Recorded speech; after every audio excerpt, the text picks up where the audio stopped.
Hey, it's Melissa from Kiwi Banana, and today I want to talk to you about some ideas that could help you either make money or save money while you're traveling. Before I start, I just want to say obviously that I can't guarantee that you're going to make money doing these things.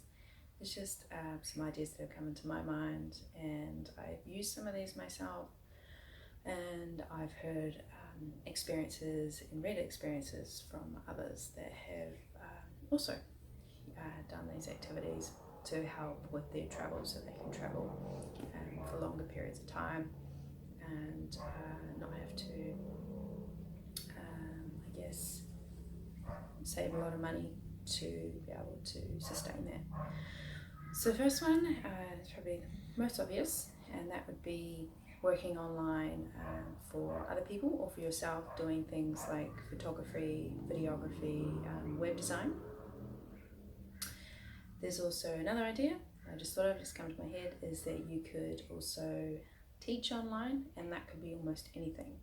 It could be singing, it could be teaching people how to dance, teaching people about any kind of like skill or anything, absolutely anything. You could teach that online. And there may even already be platforms that are set up for you to maybe subscribe to, become a member of, and then people may pay for lessons or something in regards to those things that you want to teach. Another one that's come to my mind is the teaching in physical form as well. So I guess top one would be teaching languages. If you can speak really good English, I know that often is a language that a lot of people want to learn when you're traveling. You could go to a location and teach English.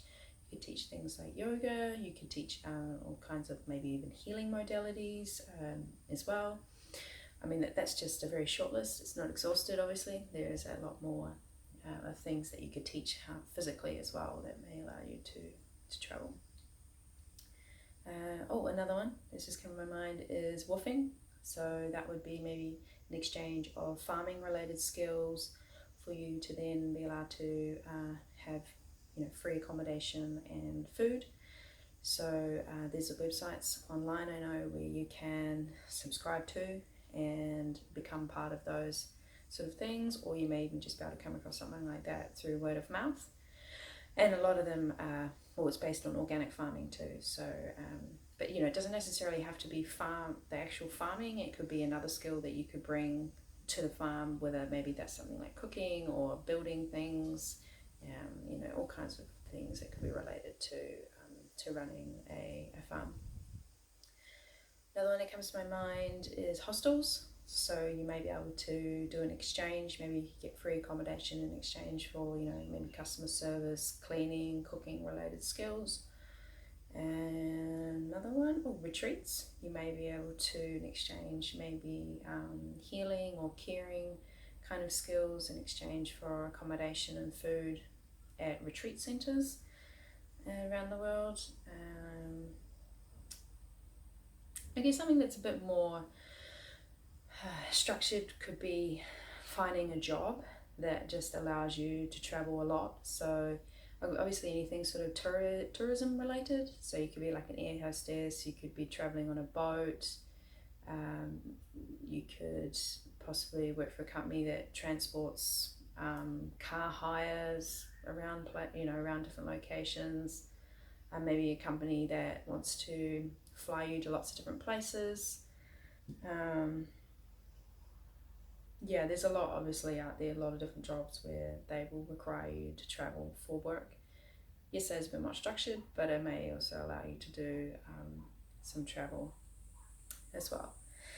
I guess another one, more technology focused, would be, and finance related, would possibly be trading online. So you could look at things like stock exchange, cryptocurrencies. Obviously if you've got some sort of finance background or skills or willing to learn about all that sort of stuff, that is something as well that you could do. Obviously you're going to need quite a frequent internet connection to be able to do something like this, and that would probably apply to some of the other things that I've talked about as well, especially the working online and teaching online ones. You will obviously need pretty good sustainable internet connection to be able to do that quite frequently. I guess another one could be translating.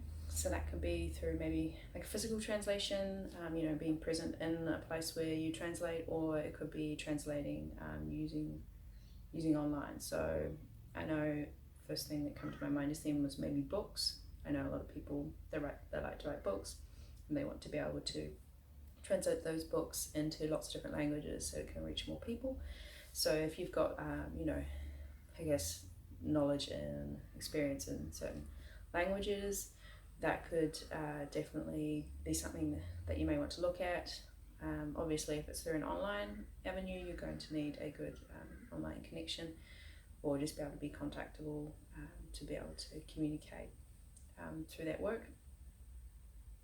Busking is another one, and I know some countries it's going to be a lot easier to do that than others, but that is an option that could be open to you, especially if you do any kind of like performance, anything art related, that could definitely get you a little bit of money when you're traveling. Obviously there is some sort of safety issues around that, and there could be some legality issues around that, which is something that you would have to obviously investigate yourself and look further into. Another one comes to my mind, you could even be a tattoo artist. I mean, I have tattoos, got them a long time ago, and I probably wouldn't get any more my own understanding of what they can do to the body. But obviously for a lot of people it's a good way to express art and express themselves. And and some people are into the designing and the tattooing of that art. So if you have those skills or you want to learn, that is another thing that could possibly, you can easily take that through different borders. It's quite a quirky one, that one, but yeah, it's a really good one, I guess, to mention. And think of one more. I guess another one that's a bit more structured, and obviously you're going to need to invest potentially, which way, however you want to do it, potentially have to invest quite a bit of resources into it. And obviously you're going to get the most out of it if you actually don't owe any money in related to this activity, and that would be renting out property. So that could be like, I guess, a house. If you owned a property, you fully owned a property, then you could rent that out. I guess a lot of people still have mortgages, so potentially you could still do that and obviously have a mortgage, and some of that money goes towards the mortgage. You could also even just sublet, which obviously that has its own kind of legalities around that. And so you may obviously do your own investigation in regards to that, but that could potentially be an option for some people as well. So subletting space. And also in regards to the house, renting out houses, it might not necessarily have to be a house. It could even just be maybe an empty block of land. Maybe people want to do something on that land. Maybe they need somewhere to park a caravan, or maybe it's an animal farm sanctuary, needs some more space for animals or something like that. I think you get the idea. So that's another option, obviously, to travel and do that. That comes with some sort of technicalities, in the sense that you may want to have someone that's around that area of where it is that you're renting and subletting, that can obviously keep an eye on things, or you may want to pay for someone else to look after some of those things for you, things like bills, if something happened to the property. So yeah, it comes with its own things, but yeah, I feel like that's a pretty good list, sort of broad range of ideas and maybe to think about. And let me know if you've got any that you would like to share. I think that would be really, really good. And let me know if you're thinking of traveling long term yourself, or getting into a career that allows you to travel